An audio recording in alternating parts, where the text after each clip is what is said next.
Lakkidi pass. ഇന്നും ഭയവും അത്ഭുതവും നിറഞ്ഞൊരു പ്രദേശം. 100 വർഷങ്ങൾക്ക് മുമ്പ് ബ്രിട്ടീഷ് കാലത്ത് മലകയറ്റ പാത കണ്ടെത്താൻ ഒരു എഞ്ചിനീയർ ഇവിടെ എത്തിയിരുന്നു.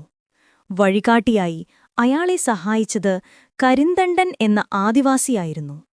കരിന്തണ്ടൻ മലമാർഗം കണ്ടെത്തിക്കൊടുത്തു. പക്ഷേ എഞ്ചിനീയർ അതിന്റെ കീർത്തി തനിക്കായി വാങ്ങാൻ കരിന്തണ്ടനെ വെട്ടിക്കൊന്നു. ആ രക്തം മലമണ്ണിൽ വീണ ദിവസം മുതൽ ലക്കിടിയുടെ സമാധാനമില്ലാതായി.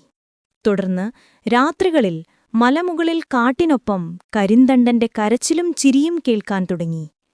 ചിലർ അവനെ കാട്ടിനുള്ളിൽ നടന്നു പോകുന്നതായി കണ്ടു എന്നും പറയുന്നു. ഭയന്ന് ഗ്രാമവാസികൾ അവിടെ ഒരു ചങ്ങല കെട്ടി ആത്മാവിനെ തടയാൻ ശ്രമിച്ചു. അതാണിന്നും കാണുന്ന ചങ്ങലയുടെ കഥ. പക്ഷേ പാതയിലൂടെ യാത്ര ചെയ്യുന്നവർ പറയുന്നു, കാറ്റു വീശുമ്പോൾ ആ ചങ്ങല ഇളകും. ആരും കാണാത്ത ശക്തി അത് കുലുക്കുന്നതുപോലെ. ലക്കിടി പാസ് ഇന്നുവരെ ആത്മകഥയായി നിൽക്കുന്നു. ഒരു വഞ്ചനയുടെ വിലയായി, ഒരു മനുഷ്യന്റെ ആത്മാവ് കാത്തുനിൽക്കുന്ന മലനിരകളായി.